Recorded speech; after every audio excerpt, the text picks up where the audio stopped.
Olá pessoal, tudo bem? Hoje eu vou mostrar aqui de uma maneira bem prática e simples como comprar um imóvel novo e vou colocar para vocês aqui o passo a passo, né? Como vocês estão vendo aqui, eu desenhei essa casinha que não é muito bonita, mas vai dar para vocês entenderem. E desenhei aqui, né, o primeiro momento até adquirir o imóvel. E por último nós vamos colocar aqui qual que é o prazo para você conseguir fazer toda essa negociação, né?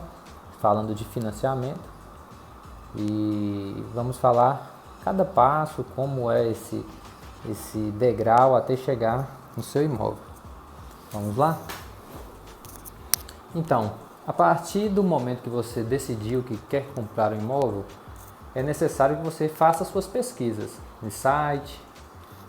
Temos muito usado hoje o Instagram, Facebook, YouTube, OLX. Eu aconselho mais pelo YouTube, né? Porque vídeo hoje você consegue ter uma dimensão bem melhor de tamanho de quarto, garagem, até mesmo a vizinhança, né? O vídeo hoje ele é muito bom e eu acho que é mais prático. Então, assim, essa pesquisa ela inicia a partir do momento que você decide qual corretor, qual imobiliária você quer olhar, né? Às vezes no início você olha no LX vários corretores, várias imobiliárias, mas eu acho interessante você decidir qual corretor de sua confiança, qual corretor passou confiança, você acessar as redes sociais desse corretor e confirmar, né, ver o histórico dele, como foi, se ele já teve alguma aparição, né, se ele já apareceu várias vezes entregando alguma casa, se ele já demonstrou ter conhecimento, quanto tempo que ele está atuando ali, se não é nenhum aventureiro. Aí a partir do momento que você fez sua pesquisa e viu que esse corretor é de confiança, que várias pessoas comentaram, tem vários seguidores, então a partir daí você já, né, esse corretor já ganha pontos. E às vezes você consegue, no mesmo corretor você consegue ter acesso ao YouTube, Facebook, Instagram e site e também ao LX. Mas às vezes é um corretor que não tenha todas essas redes sociais, né, mas é bom você, a única rede social, por exemplo, se ele tiver Facebook, dê uma olhada no histórico dele, se é recente ou se já tem algum tempo que ele vem, né, atuando na profissão. E uma coisa bem importante é você olhar se esse corretor é credenciado, né? Todos os corretores eles são credenciados e é bem importante você pedir o número do CRES, né, desse corretor. Eu tenho um CRES, todos os corretores têm um CRES, né, ele vem seguido dessas iniciais, que é para informar de qual o estado, se é pessoa física, se é pessoa jurídica, e na frente tem o número, né. No site do CRES, né, se você entrar no site do CRES e você digitar esse número aqui, você vai saber quem é o corretor. No meu caso é Danilo Gomes. Você digita lá, vai saber tudo sobre mim, minha localização e tudo mais. Então pessoal, a partir do momento que você já certificou que ele é uma pessoa credenciada e você achou todas as informações lá no site do CRES, né, você vai digitar CRES, se for por exemplo, Minas Gerais, CRES MG. Se for São Paulo, né, CRES SP. Então, a partir daí, você vai saber se esse corretor que está te atendendo, ele é credenciado e se está tudo certinho, os dados que ele informou para você. Então, você, digamos que você achou lá no Instagram, viu o imóvel, você envia o link para o corretor, fala que você gostou desse imóvel, e na conversa você vai separar também mais alguns imóveis, ou o corretor mesmo vai enviar para você alguns links de outros imóveis que ele tem, mais ou menos seguindo as características. Então qual que é o próximo passo que eu particularmente acho muito interessante e facilita aí a vida do cliente, do corretor e de todos os envolvidos? eu acho muito interessante a gente passar por esse próximo passo aqui, que seria a simulação, né? E juntamente na simulação é quando o corretor pergunta, né, algumas coisas sobre até mesmo a ficha cadastral do cliente, qual que é o perfil dele, sobre se ele tem alguma restrição, SPC, Serasa. Por quê? Eu acho interessante já antecipar aqui, para quando você tiver aqui, digamos que você pulou essa fase, aí você vem para negociação, vem para visitas, tudo. E quando chegar nessa parte aqui de análise de crédito, né, que é quando vai checar mesmo o CPF, se você chegou aqui sem fazer aquela consulta lá no segundo passo, pode ser que isso aqui você ponha tudo a perder. Então é interessante você já abrir mão aqui já dessa confidencialidade aqui, né? Às vezes a pessoa tem receio, mas se ele quer comprar um imóvel, ele tem que ser bem transparente com o corretor e já passar o CPF, né? E nessa entrevista o corretor, ele já com a sua experiência aí de mercado, ele vai falar também para o cliente qual que é a real situação, se tem condições de fazer o financiamento e tudo mais. E nessa simulação, quando a gente passa para o cliente os valores referente à entrada, prestação, taxa de juros e tudo mais. Se o orçamento estiver também fora do orçamento, né, estiver fora do alcance do cliente, é quando a gente já consegue também antecipar e não pular para essa próxima fase. Por quê? Existem clientes que não gostam, né, de passar essas informações aqui, porque essas informações aqui, às vezes a gente precisa também pegar a renda do cliente, né? E tem clientes que têm receio ou às vezes nem tem a renda e quer só ver como funciona.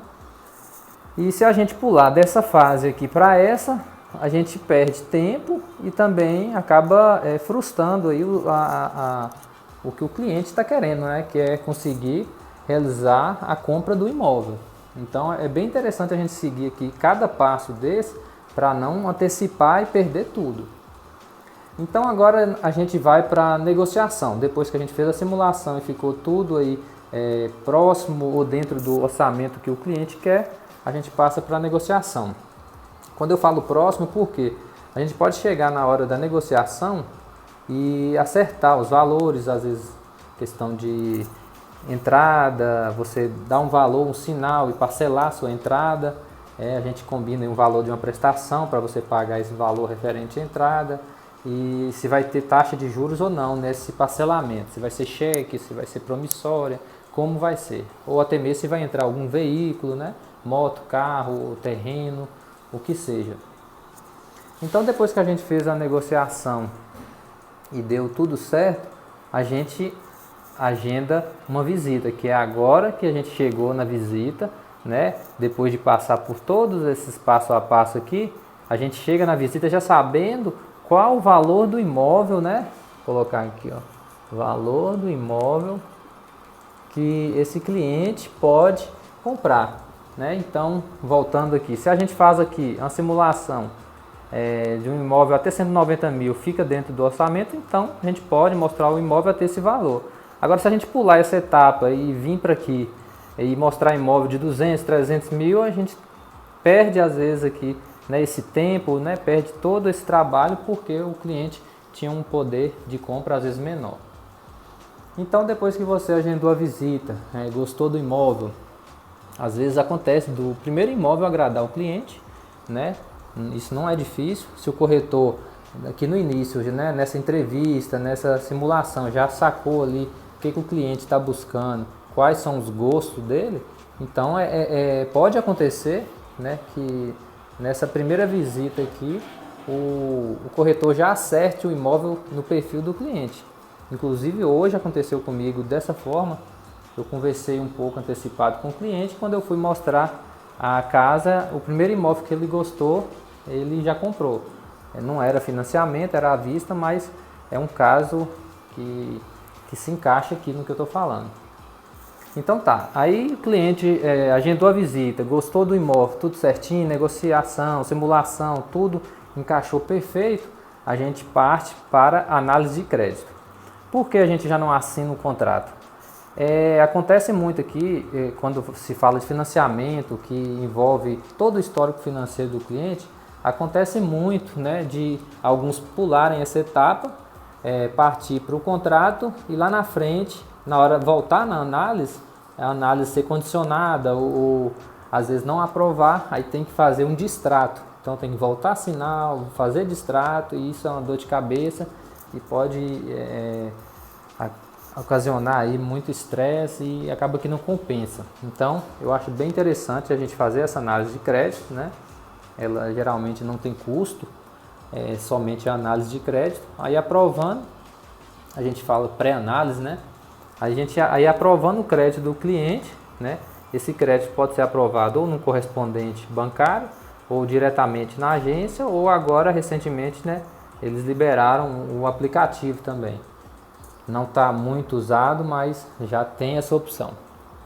E assim que essa análise de crédito, né, for concluída, tiver tudo ok, a gente vai partir para uma próxima etapa, que é agora sim o contrato.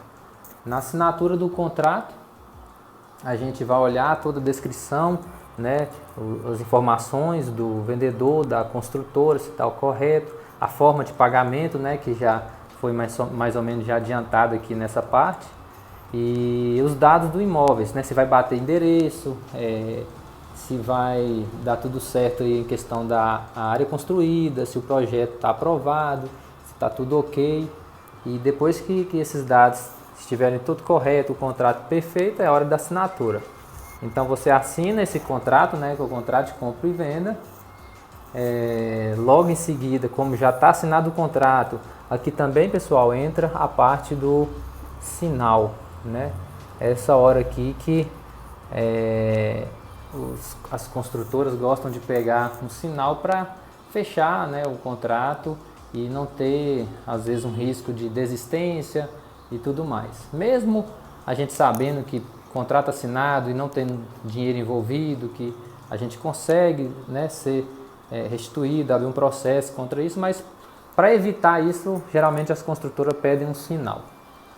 Então tá, agora a gente parte para a parte da documentação do imóvel, né, que é quando a construtora ela deixa na posse ou do correspondente ou do banco ou o que seja, a documentação do imóvel, né, as certidões e tudo mais.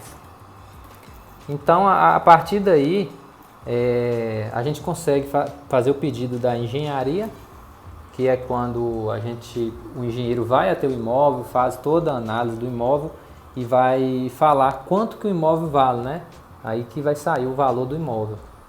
Um detalhe importante, pessoal, digamos que você está negociando esse imóvel por 190 mil, né? Esse imóvel está por 190 mil. Todo o processo já foi feito, né, em cima desse valor, a aprovação, simulação, os valores. Só que no meio do caminho deu algum problema ou foi mal calculado. No cálculo do engenheiro, o imóvel foi avaliado por menos, né? Digamos que foi avaliado por 170 mil. Então, aqui a gente entende que vai dar uma diferença, né? Digamos que a entrada era 20%. Se a entrada for 20% para o cliente aqui também vai dar 20%, mas a gente tem que lembrar que vai ter a diferença, né? Além dos 20% aqui, vai ter mais 20 mil que é para inteirar para o valor do imóvel. Então isso é bastante interessante vocês colocar isso aí na ponta do lápis. Se a construtora ou o engenheiro já notar que o imóvel negociado pode correr o risco da engenharia ser menor, então isso aqui a gente já deve calcular como uma segurança, né? Digamos assim, no eventual avaliação de imóvel menor do que o valor de venda, essa diferença poderá ser negociada, essa diferença poderá ter um desconto, alguma coisa do tipo.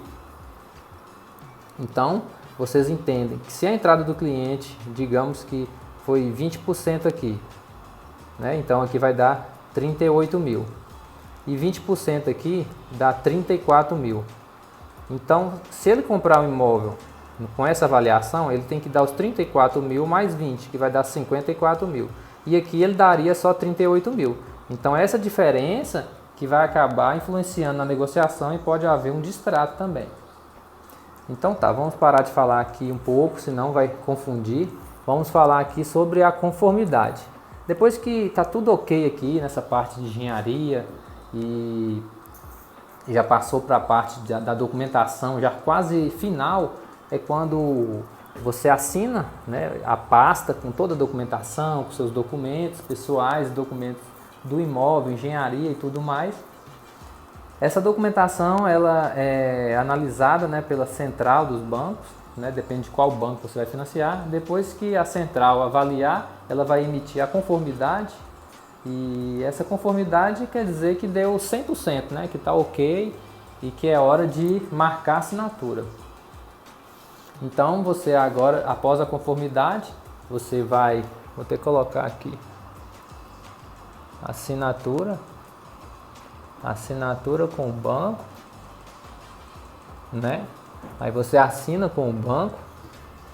Depois que você assinar com o banco, é hora de registrar. Aí vai para o cartório, você vai pagar ITBI, né? Algumas taxas, registro. Se você tiver um despachante também, terá essa despesa de despachante. E depois que esse imóvel estiver registrado, que você vai ter a documentação toda do imóvel no seu nome, que será quando você pega a chave para fazer sua mudança, né? Para você entrar dentro do seu imóvel.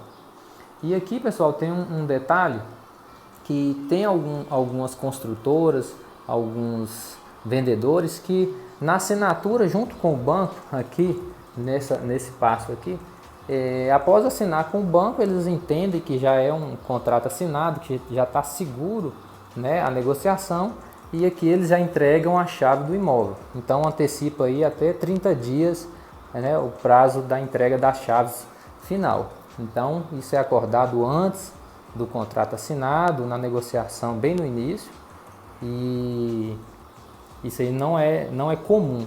Essas são exceções que, né, dependendo do cliente, às vezes o cliente está pagando um aluguel e quer mudar para o imóvel antes do registro, né? Por quê?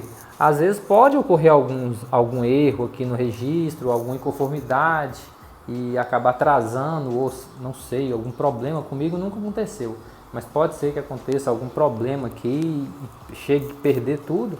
Então tem alguns que esperam finalizar o registro para entregar a chave da casa.